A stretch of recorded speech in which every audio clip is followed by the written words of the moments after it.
মহরম মাসকে কেন্দ্র করে ঢোল বাজানো হারাম, লাঠি খেলা হারাম, বাঁশ খেলা হারাম, বুকে ব্লেড মারা হারাম, খঞ্জর মারা হারাম, রক্ত ঝরানো হারাম। এই মুসলমান শোনেন, মাতম করা হারাম। বর্তমান জামানাতে যেমন ভাবে তাজিয়া করে নিয়ে রাস্তায় রাস্তায় ঘুরে বেড়ানো হয়, এই তাজিয়া করা হারাম, হারাম, বিলকুল হারাম। আর এই হারাম কাজ, নাজায়েজ কাজ কোন মুসলমান ঘরের সন্তান, কোন মুমিনের সন্তান, কোন মুত্তাকির সন্তান, কোন পরেজগার সন্তান জেনে বুঝে কোনদিন করতে পারে না, পারে না, পারে না, কখনো পারে না, না কোনদিন পারে না। হারাম কাজ কোন মুসলমান ঘরের সন্তান জেনে বুঝে কি করে করতে পারে? বাবার বিয়ে পেয়েছো, ইমাম হুসাইনের শানে ঢোল বাজাচ্ছ, বাবার বিয়ে পেয়েছো ঢোল বাজাচ্ছ, আরে মাতম করছে মাতম। এই শোনো, এই তোমরা যে মাতম করছো প্রমাণ কি এজিদে দিচ্ছ নাকি? তোমরা কি জানো না ইমাম হুসাইনকে মরা মনে করা যাবে না? মরা মনে করা যাবে? তাহলে মাতম কিসের জন্য, রোনাজারি কিসের জন্য? তাহলে তোমরা কি ইমাম হুসাইনকে মুর্দা মনে করছো? আস্তাগফিরুল্লাহ, তাকে কি মুর্দা মনে করছো? এটা মুসলমানের আকীদা নয়, না মুসলমান, কখনো না। ইমাম হুসাইনকে আমরা জিন্দা মনে করি, এই জন্য আমরা মাতম করি না। আর যেমন ভাবে মহরমের চাঁদ উঠেছে আর বর্তমান বাজারে মানুষ ঢোল নিয়ে বেরিয়ে গেছে। আপনার যে আজকে যেভাবে করে তাজিয়া বানানো হচ্ছে, বানিয়ে যে আজকে রাস্তার মধ্যে ঘুরছে, এই তাজিয়া বানানো হারাম। তাজিয়া যে বানাচ্ছে, এই তাজিয়া বানানো হারাম, ঢোল বাজানো হচ্ছে হারাম। আপনার যে আজকে লাঠি খেলা হারাম, বাঁশ খেলা হারাম, তরোয়াল চালানো, তরোয়াল খেলা হারাম, আগুনের মধ্যে নামাজ পড়া হারাম, মাতম করা হারাম। আপনার যে আজকে যে সমস্ত কাজগুলো করা হচ্ছে ইমাম হুসেনের নামে, এইসব ইমাম হুসেনের নামে যে কাজ করা হচ্ছে, এর নাম ইমাম হুসেনকে ভালোবাসা নয়, এর নাম ইমাম হুসেনকে মোহাব্বত করা নয়, এর নাম হচ্ছে ইমাম হুসেনের সামনে গুস্তাকি করা, বেয়াদবি করা। এই কাজ তো হচ্ছে ইয়াজিদদের কাজ, এই কাজ মুসলমানদের কাজ নয়, এই কাজ মুসলমানের হতেই পারে না, এই কাজ হচ্ছে ইয়াজিদের কাজ। তোমরা ইতিহাস পড়েছো বেটা, ইতিহাস পড়ো আজকে তুমি, যারা পড়েছে কারবালার ময়দানে ইমামে হুসাইন রাদিয়াল্লাহু তাআলা আনহু যখন 72 জন লস্করকে নিয়ে বের হয়েছিলেন, সৈনিক যখন 72 জন ব্যক্তিকে নিয়ে বের হয়েছিলেন, এমনি সময়তে ওনাদের সঙ্গে ইয়াজিদের সঙ্গে 22,000 লস্কর ছিল, সেনাবাহিনী ছিল। ইমামে হুসাইন বলেছিলেন, শোনো, আমি হচ্ছি শেরে খোদা আলীর জিগারের টুকরা, তোমরা 22,000 কেন 22 লাখ সৈনিক নিয়ে চলে আসো না কেন?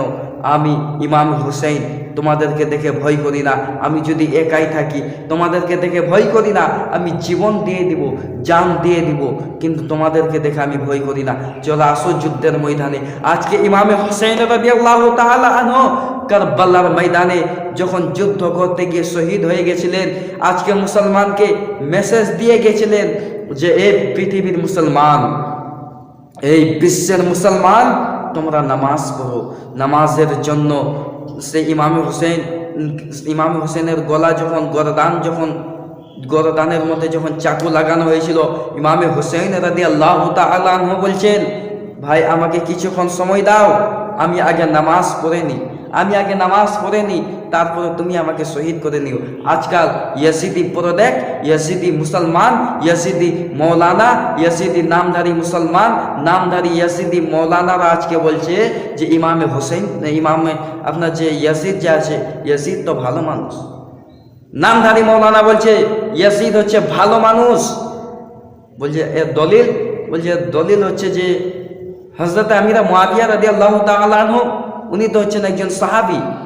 হযরতে আমিরে মুআবিয়া উনি হচ্ছেন সাহাবী, তো ওনার সন্তান উনি ভালো হবে না? আরে বাপ ভালো থাকলে বেটা ভালো হয়, কে বললো তোমাকে? তোমার আব্বা রাজমিস্ত্রি, তোমার ছেলে মৌলানা কি করে হলো? কে বলছে তোমাকে? পারমিশন কে দিয়েছে তোমাকে আজকে এই সমস্ত কাজ করার? ইসলামকে নিয়ে তুমি হাসি রহস্য করছো? ইতিহাস পড়ো তুমি, পূর্বের কারবালার ময়দানে কি হয়েছিল, সেদিন কি ঘটেছিল, তুমি ইতিহাসকে আজকে পড়ো, পড়ার পরে তুমি আগে পড়ে নাও, পড়ার পরে তুমি এইসব কাজ করো। আজকে তুমি নিজে তো জাহান্নামী হচ্ছ, সমস্ত মানুষকে তুমি জাহান্নামী বানিয়ে দিচ্ছ। এই ঢোল বাজানো হারাম কাজ, লাঠি খেলা হারাম কাজ। মুহররম মাসে এইসব করা যাবে না মুসলমান। আপনার যে মুহররম মাসে কোরআন খানি করবেন, আপনার যে নামাজ পড়বেন আগুনের মধ্যে নয়, মসজিদের মধ্যে পড়েন, বাড়িতে পড়েন, এসি রুমে পড়েন, যেখানে পাক পবিত্র জায়গা রয়েছে সেই জায়গাতে যে আপনি নামাজ পড়েন, দান করেন, কোরআন খানি করেন, ফাতিহা করেন, মিলাদ জালসার আয়োজন করেন, তবে মাতম করবেন না, বুক থাতড়াবেন না, তাজিয়া করবেন না। আজকাল এই যে তাজিয়া করছে, এই মুসলমানদের তাজিয়া আর হিন্দু ভাইদের রথ একেবারে সমান, দেখে বুঝতে পারা যায় না যে হিন্দু ভাইয়ের রথ আসছে না মুসলমানদের তাজিয়া আসছে, দেখে বুঝতে পারা যায় না। মুসলমান সাবধান হয়ে যান, সজাগ হয়ে যান, এখনো সময় রয়েছে। তওবা করে আপনারা সঠিক পথে ফিরে চলে আসুন মুসলমান। মহরম মাসে লাঠি খেলা হলো হারাম, মহরম মাসে তলোয়ার খেলা হারাম, মহরমকে উদ্দেশ্য করে আগুন বিছিয়ে তার ওপরে খালি পায়ে হেঁটে চলা হারাম, আপনার ব্লেড মারা হারাম কাজ, মুসলমান মাতম করা হারাম কাজ। মুসলমান এই সমস্ত কাজ থেকে আপনাকে বিরত থাকতে হবে। এই সমস্ত কাজ কোনো মুসলমান ঘরের কাজ নয়, এই সমস্ত কর্ম কোনো মুসলমান ঘরের কাজ নয়, এগুলো হলো হারাম কাজ। এই সমস্ত কাজ যারা জায়েজ মনে করে, যারা হালাল মনে করে, তারা হলো হারামুল হারাম। মুসলমান এই সমস্ত কাজ থেকে বিরত হতে হবে। এই মুসলমান এক শ্রেণীর মানুষ আছে, তারা বলে ইমাম হোসেনকে ভালোবাসি, ইমাম হোসেনকে মোহাব্বত করি। তারা কি করে? ওই রকম ইমাম হোসেনের নামে আপনার রাস্তায় রাস্তায় লাঠি খেলে বেড়ায়, ইমাম হোসেনের নামে রাস্তায় রাস্তায় তলোয়ার খেলে বেড়ায়। ওই রকম ভাবে ইমাম হোসেনের নামে রাস্তায় রাস্তায় বুকে ব্লেড মেরে আপনার রক্ত বের করে। ওই রকম রাস্তায় রাস্তায় ইমাম হোসেনের নামে ইমাম হোসেনকে ভালোবাসতে গিয়ে ওই রকম গাল চাপড়িয়ে চাপড়িয়ে কান্না করে। ওই রকম ইমাম হোসেনকে ভালোবাসার নাম দেখিয়ে তারা জামা কাপড় ছিঁড়ে কান্না করতে থাকে। মুসলমান এটা কোনো শরীয়তের কাজ নয়, কোনো আপনার মুসলমান মুসলমানের ঘরের কাজ নয় যে আপনি গাল চাপড়িয়ে চাপড়িয়ে কান্না করবেন, যে আপনি বুকের কাপড় ছিঁড়ে ছিঁড়ে কান্না করবেন। শরীয়ত আপনাকে ইজাজত দেয় না, শরীয়ত আপনাকে পারমিশন দেয় না। শরীয়ত যেটা পারমিশন দেয় তার প্রতি আপনি আমল করুন, শরীয়ত যেটা অর্ডার দেয় তার প্রতি আপনি আমল করুন। মুসলমান ইমাম হোসেনকে ভালোবাসেন, ইমাম হোসেনকে মোহাব্বত করেন, ইমাম হোসেনকে ইশক প্রেম করেন। আসুন আপনার এতিম মিসকিনকে দেখাশোনা করুন, এতিম মিসকিনকে খাবার খেলান, এতিম মিসকিনকে বস্ত্র পরান। আপনি ইমাম হোসেনকে ভালোবাসেন, ইমাম হোসেনকে ইশক প্রেম করেন, আপনি আসুন নামাজের দিকে, পাঞ্জাগানা নামাজে রত হন। আপনি ইমাম হোসেনকে ভালোবাসেন, আপনি ইমাম হোসেনকে মোহাব্বত করেন, আপনি ওই রকম গরিব গুরবাদের খাবার খেলান। আপনি ইমাম হোসেনকে ভালোবাসেন, আসুন মুখের মধ্যে দাড়ি রাখুন। আপনি ইমাম হোসেনকে ভালোবাসেন, ওই রকম শরীয়ত মতো কাজ করুন। অবশ্যই ইমাম হোসেনকে ভালোবাসা হবে, ইমাম হোসেনকে মোহাব্বত করা হবে। নচেত লাঠি লাত না খেলে, আপনার ওই রকম মাদক পান করে, তালোয়ার খেলে, ওই রকম গাল কাপ চাপড়িয়ে চাপড়িয়ে কান্না করে, ওই রকম আবার ঘোড়া বানিয়ে মাটির ঘোড়া তৈরি করে বলছে ইমাম হোসেনকে ভালোবাসি। এর নাম ইমাম হোসেনকে মোহাব্বত করা নয়, এর নাম ইমাম হোসেনকে ভালোবাসা নয়।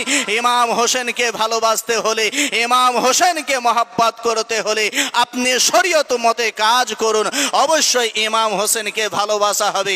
এ মুসলমান, আজকে আপনার সোশ্যাল মিডিয়ার জামানা, সোশ্যাল মিডিয়ায় দেখা যায় যদি কোনো রকম শরীয়ত বিরোধী কাজের কথার জন্য কেউ বলে, তাকে ওই রকম ভাবে হুমকি দেওয়া হয়, তাকে ওই রকম আপনার হুমকি দিতে আছে, তাকে বম পিস্তলের হুমকি দিচ্ছে। হে মুসলমান, কান খুলে শুনে নেন। যারা নবীর দিবানা হয়, নবীর আশিক হয়, নবীর প্রেমিক হয়, হোসেনের দিবানা হয়, তুমি যতই লাঠির হুমকি দাও, যতই বম পিস্তলের হুমকি দাও, যতই তুমি ভয় দেখাও, এই মুসলমান কোনো ভয় পরোয়া করে না, কোনো তোমার হুমকি পরোয়া করে না, কোনো ডর পরোয়া আপনার পরোয়া করে না।